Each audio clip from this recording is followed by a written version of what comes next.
And now we need to update the current keyboard state is equal to keyboard.getState.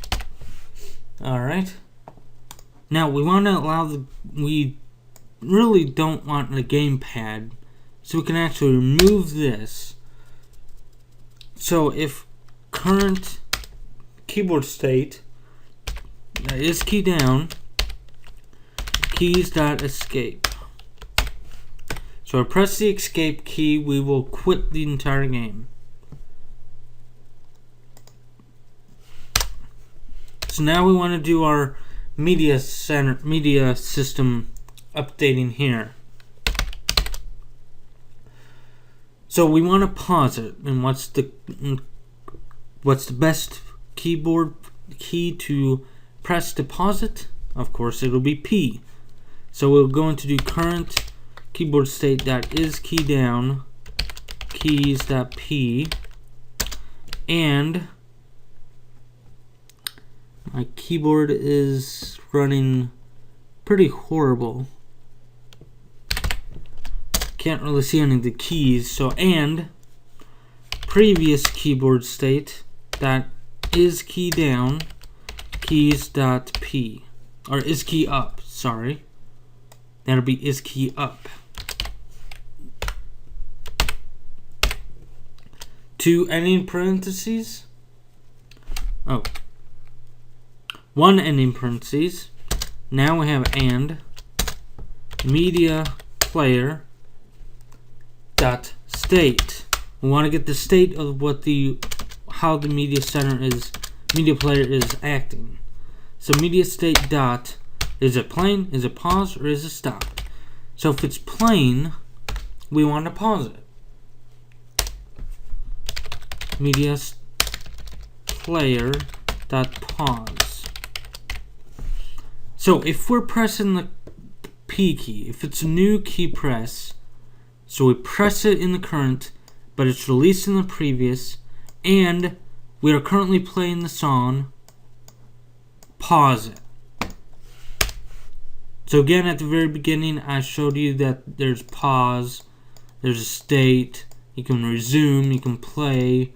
All these methods are found in the media player class. So else if this one will be to resume. So if the current keyboard state that is key down P and the previous keyboard state that is key up P, so we can just copy and paste this here, this entire line, but the media state has to be paused, because if we press P and it's playing, we want to pause it.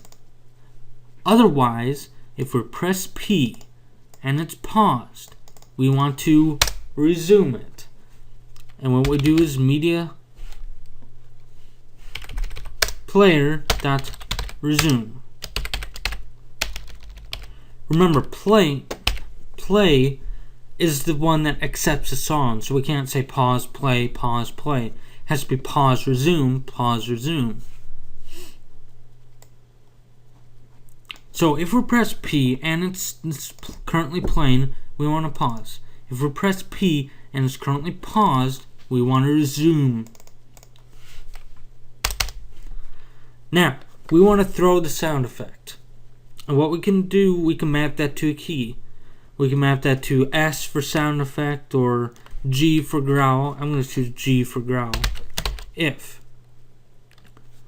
current keyboard state that is key down keys dot G, G for growl, and remember, we don't want to hold down the G key and get 1,000 sound effects to play. So previous keyboard state dot is key up keys dot G. So G is a new key press. Growl dot play. Sound effects you can call the object dot play, and it'll play the sound effect. Alright, so now in the update method, we can manipulate the string. So what I like to do is I like to do a string builder. And if you're not that familiar with C Sharp, a string builder allows you to manipulate strings in a unique way. You can add, you can append lines, you can make all sorts of formatting and all that stuff. So I just like it better than the standard string. So sb.append line. So append line will just append the text as a new line. Okay. So append line, we append music. What is our song? Forest theme. Comma. And I like to demonstrate a way to identify how, the time lapsed, how long time has elapsed between the start of the song and until the end of the song. So we get that from the media player, and you saw me pass it up, play position. That gets where the position is of the current song. Now, that is a time span, I believe. Yep, time span. So we want it in minutes. And then we can do .toString if you want. Then we have a plus and the usual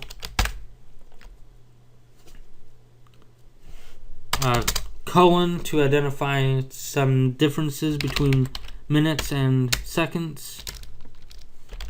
Media player dot player position dot seconds dot toString plus add a division sign, a slash, plus force theme. Now this is where the object comes into play. Force theme has all the information of the total time. So force theme, we can get the album, we can get the artist, we can get the duration, we can get the genre, we can get the is protected, is rated, name, play count, rating, track number, and all that stuff. So again, you saw me pass it up, duration. The total duration of our song. Again, it's a time span, so we want minutes.toString plus add a colon plus force theme dot duration dot seconds dot toString.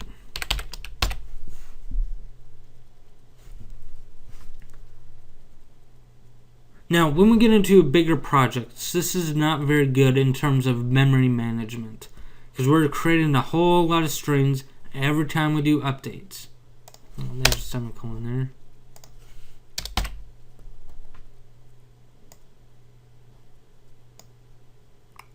What am I missing?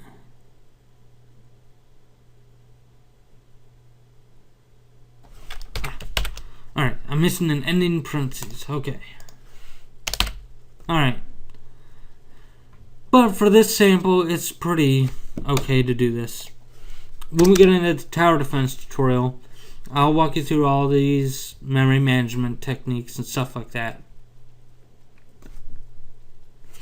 sb.append line, which really, if you're doing something like this, there's really no way you can get around it unless you have multiple strings. Press P to pause and unpause the music. Actually, not unpause. Resume the music. Alright. If. So all this stuff is pretty common sense. So what I'm going to do is I'm just going to copy and paste it. That way I'm not going to waste any more of your time. Alright, so we said if the state is paused, we tell the user it's paused. Otherwise, we tell the user it's playing. If it is repeating, we tell the user loop is enabled. Otherwise, loop is disabled. And again, we identified the sound effect is a dark boss growl, and the key press is G to fire the sound effect. Now, to get from a string builder to a string, I do the string object, which we did info at the very beginning, right here, is equal to the string builder object dot toString. And now our draw method, which is, you've seen this done many times before, just drawing the string, and let's see how things are going. So we press F5 to build it. It succeeded. Now it's playing this song. See if you can hear that.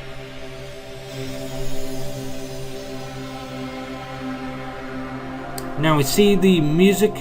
My mouse disappears, but the music identifies as forest theme, comma, 0 and 20 seconds out of 2 minutes and 39 seconds. Press P to pause. Music statics is paused. P, playing. Press G to fire the sound effect.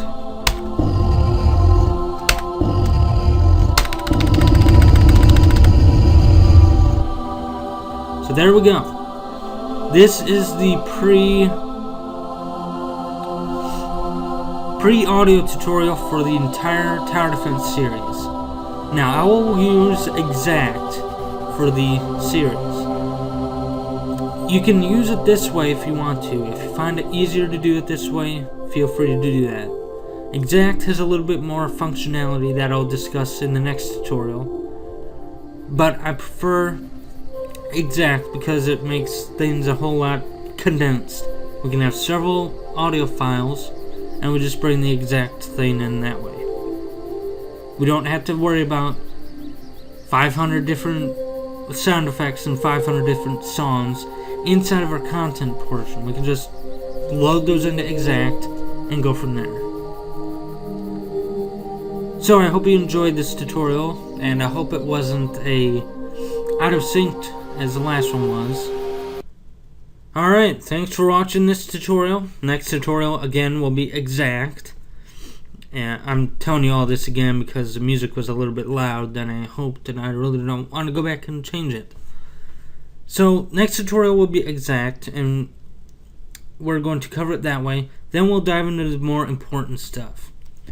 Remember, all these tutorials from the ending of the Space Shooter tutorial, starting with this one, any of the Advanced Techniques tutorial will be a sort of a prequel, if you think of it that way, to the Tower Defense series.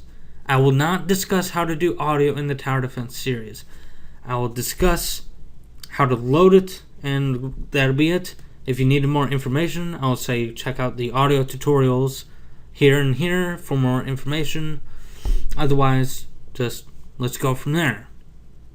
So that's why I'm doing these individual tutorials.